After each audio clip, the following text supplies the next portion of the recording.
Hola queridos espectadores, he creído conveniente comenzar este vídeo leyéndoos un cuento que seguramente os recordará a alguien. Se llama El traje nuevo del emperador, también conocido como el rey desnudo. Había una vez un rey en un país muy lejano, al cual le encantaba estrenar trajes cada día. Era un apasionado del lujo y la ostentosidad. Un día llegó a palacio un comerciante de telas asegurando al rey que tenía la mejor tela de todo el mundo para elaborar el traje más espléndido de todo el reino. Pero esa tela tenía una particularidad: era invisible a ojos de los necios, es decir, solo podían verla personas astutas e inteligentes. El rey accedió a contratarlo y todos los días enviaba un ayudante distinto a comprobar cómo iba la elaboración de su traje. Cuando llegó el primer ayudante al taller, se dio cuenta de la farsa. No había ninguna tela, pero fingió que la veía para que nadie se riera de ella y pensaran que era una necia y una estúpida. De modo que le dijo al rey que era la tela más maravillosa que había visto nunca. Al día siguiente, otro ayudante llegó al taller e hizo exactamente lo mismo que el anterior, y volvió a palacio alabando la majestuosa tela que estaba usando el modisto. El día llegó y el comerciante acabó el traje y se lo enseñó al rey. Este, como es obvio, no vio nada, pero fingió que lo veía igual que sus ayudantes. El rey decidió que desfilaría por la ciudad ese mismo día para que todos sus súbditos se deleitaran con el lujo del traje nuevo del emperador. Y así fue. Esa misma tarde se paseó por todo el reino, luciendo su traje nuevo. Los ciudadanos que lo contemplaban fingían y alababan la grandiosidad de la tela y la elegancia del rey, hasta que de repente un niño de entre el público gritó: ¡pero si va desnudo! En ese momento, todos los habitantes del reino rompieron a reír, pues ya no tenían necesidad de seguir fingiendo. Y colorín colorado, este cuento sobre el rey Sánchez y el comerciante redondo ha terminado. Ahora, comenzamos.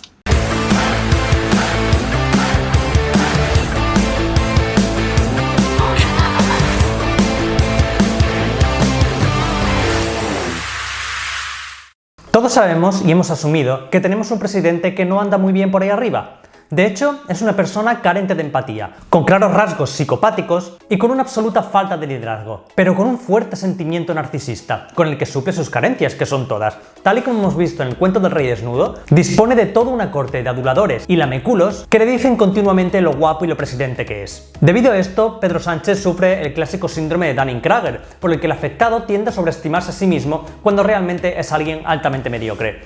Es lo que ocurre con Sánchez, que tuvo que contratar a un publicista como Iván Redondo para tapar el bochorno que provoca su sola presencia.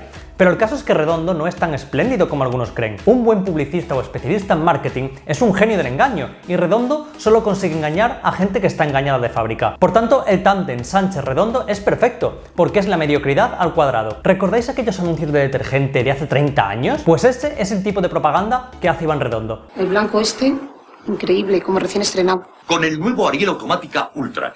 Es tan eficaz que no necesita lejía ni prelavado. Propaganda para marujas o para personas con un bajo nivel intelectual. Básicamente Redondo ha hecho suyo el principio de Goebbels de adaptar la propaganda al más tonto del auditorio. Pero claro, estamos en 2020, Iván, no en 1935. Tu propaganda cuela, pero porque sabes a qué tipo de gente te estás dirigiendo, no porque seas bueno. Todo el mundo sabe que Sánchez y su banda son una tropa de inútiles, pero nada importa para Redondo, pues es capaz de venderte una pocilga y decirte que es un palacio. Otra cosa es que alguien se lo crea, que por desgracia hay millones. Así que hoy vamos a repasar algunos de los actos de propaganda más cutres de este gobierno, todos construidos por la maravillosa factoría Producciones Redondo S.A. y que realmente son películas de serie Z. Iván, no eres un gran estratega ni un gran publicista, eres un cutre y un hortera, y te lo voy a demostrar.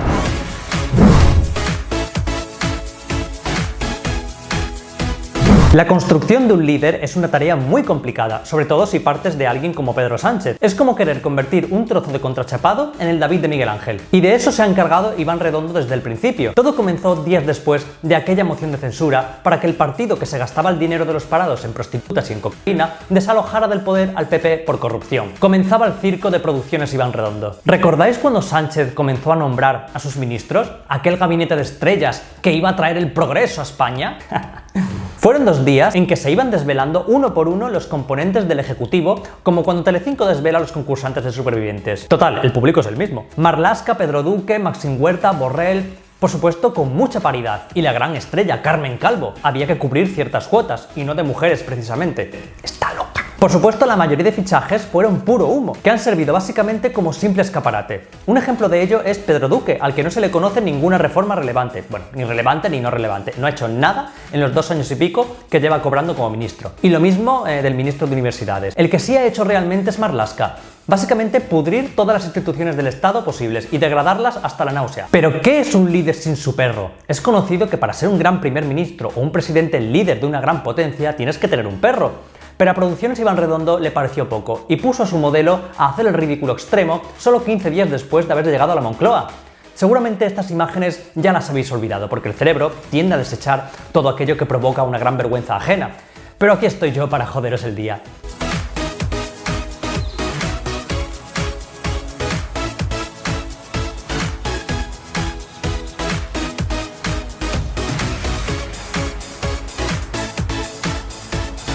Esto, querido Iván, es una cutrez de proporciones bíblicas. Lo mires por donde no mires. Esto no se le ocurre ni al que inventó la batamanta. ¡La batamanta! Pero para seguir construyendo un líder hay que montarlo en un avión. ¿Recordáis aquella película de Harrison Ford donde salvaba al país desde su avión presidencial? Pues nosotros tenemos el Falcon, que Pedro usaba hasta para ir a plantar un pino a Guadalajara. Nuestro presidente ha usado el Falcon para actos presidenciales como asistir a un concierto de Benicassim, algo que embarcó dentro de su agenda como viaje cultural, aunque en la agenda presidencial no figuraba ese viaje, también para irse de vacaciones a Lanzarote, a un palacio donado al rey emérito, o para ir a la boda de su cuñado. En esta ocasión fue en helicóptero, viaje que calificó como de interés general, con sus 2 huevos morenos. Es obvio que un presidente como Sánchez, al que toda la plebe le debe respeto y sumisión, no puede aparecer en coche o en tren. Todo alrededor de él debe estar acorde a su clase. Y el magnánimo debe bajar de los cielos. ¿Qué es eso de ir por tierra como un vulgar plebeyo? Vergüenza debería darnos el hecho solo de pensarlo.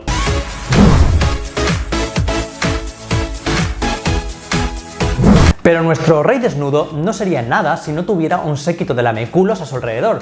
Comenzamos por el CIS, que es una de esas instituciones donde Sánchez ha colocado a uno de sus peones para que le digan lo guapo que es, pero en forma de encuestas millonarias.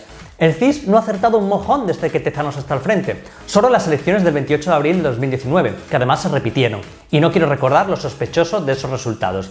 Ahí no me voy a meter. Pero que la razón de esa repetición no fue que no alcanzaran un acuerdo, lo sabe quien quiera investigar un poquito sobre esas extrañas elecciones.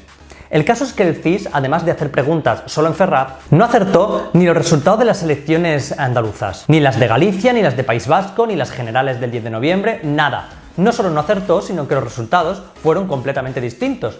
Un CIS que nos cuesta 11 millones de euros solo para hacer un informe cada mes con el rabo de Pedro Sánchez en la portada y los centímetros que le mide. Aquí tenemos un ejemplo.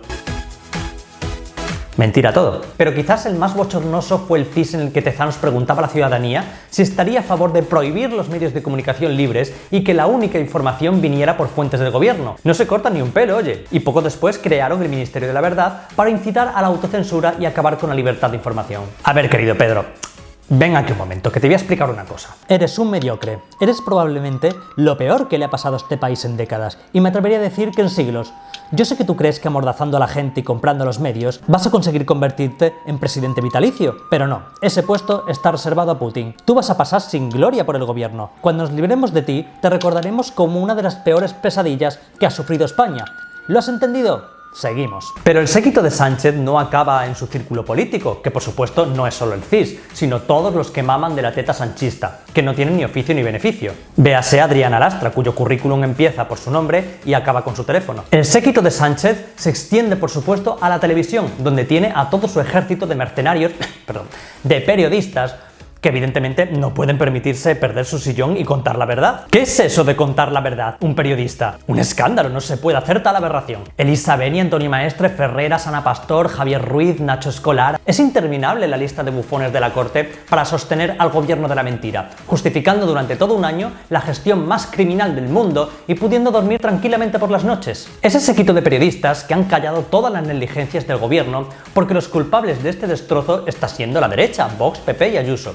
Callaron ante las mentiras flagrantes, el material defectuoso que compraron, los avisos que ignoraron, los enchufes, el IVA de las mascarillas, las cacicadas de Marlaska, los ataques al Poder Judicial. Pero se pasan programas enteros criticando el hospital público que ha construido Ayuso. que sin duda es el mayor ataque a la democracia desde el 23F. Está Tejero pegando tiros en el Congreso y Ayuso construyendo hospitales. Lo peor, esa es la nauseabunda casta periodística que tenemos en este país, que ha pasado de ser el cuarto poder al lameculos del poder. Pero vamos, ¿qué esperar del señor Ferreras? Un tío que se inventó literalmente que en los trenes del 11M había dos yihadistas rasurados y con varias capas de calzoncillos en la voz de otro vocero, Iñaki Gabilondo, cuando Ferreras dirigía la cadena SER.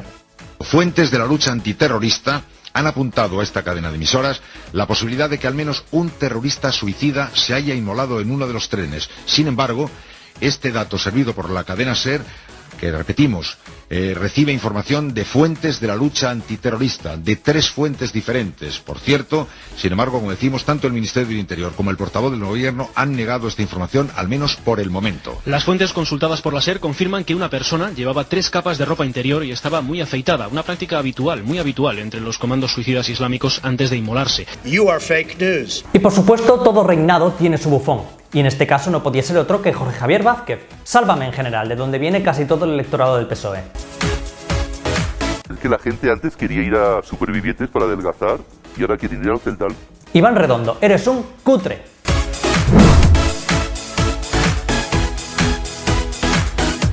Si ya teníamos rey y séquito, falta el circo y el pan. Los actos de cutrez máxima de Producciones Redondo S.A. se pueden contar por miles, pero he seleccionado los más insultantes, esos que te llenan de vergüenza ajena y quieres que se acabe el mundo para no seguir sufriendo. Por ejemplo, el abrazo de Iglesias y Sánchez 48 horas después de las elecciones y de decir nuestro presidente que no dormiría tranquilo. Yo sería presidente del gobierno y tengo que reconocerle que sería un presidente del gobierno que no dormiría por la noche. El pacto es lo de menos, porque todos sabemos que acabarían haciéndolo. Lo cringe fue la cutrez de la puesta en escena de Producciones Redondo. Un abrazo impostado, artificial y con un punto homosexual, ciertamente. Creo que como guiño al lobby gay de este país. La propaganda de televisión española también resulta bastante bochornosa, con su ya clásica manipulación de los gráficos, como la caída del PIB donde España se llevaba la palma, pero cambiaron la leyenda para estar al nivel de los demás países. Y también lo hicieron en plató, equiparando la caída del 2,6% de la anterior crisis con la caída del 18% de este año. Que esto, repito, para el nivel de sus votantes entra perfectamente por los ojos, porque la capacidad intelectual sabemos la que es. Pero para una persona medianamente informada y con 2 neuronas que conecten, pues no. ¿Y qué me decís del circo de las vacunas cuando llegaron a España? Colocando una caja que parecía que medía 7 metros, pero en realidad era esto. Y por supuesto poniéndole la pegatina del gobierno de España y metiendo 7 filtros de Instagram al amanecer. Y por si fuera poco, Sánchez regaló 100 millones de euros a las televisiones privadas para propaganda institucional. Y ya son antológicos los eslóganes del gobierno del progreso. Este virus lo paramos unidos. Y muertos. Salimos más fuertes, pero con colas del hambre por toda España. O nadie se queda atrás, pero con los negocios en la ruina y sin ayudas. Ya sabéis, cuando os falte comida para llevaros a la boca, pues coméis de feminismo, antifascismo y de todas esas cosas terminadas en ismo que tanto defiende el gobierno del progreso. Pues estos solo son algunos ejemplos de la propaganda para idiotas de esta gente, que realmente cuela, porque tenemos una sociedad infantilizada y vendida a los discursos fáciles. Fijaos hasta qué punto esto es así, que la mayoría de gente desconoce que el PSOE es el partido más corrupto y chorizo de la historia de este país, porque lo han tapado con el matrimonio gay y demás leyes dedicadas a sus lobbies. Así funciona España. Pues hasta aquí mi vídeo de hoy. Como siempre os ha gustado, podéis suscribiros y si no, pues ya sabéis, podéis dejar vuestro insulto aquí abajo.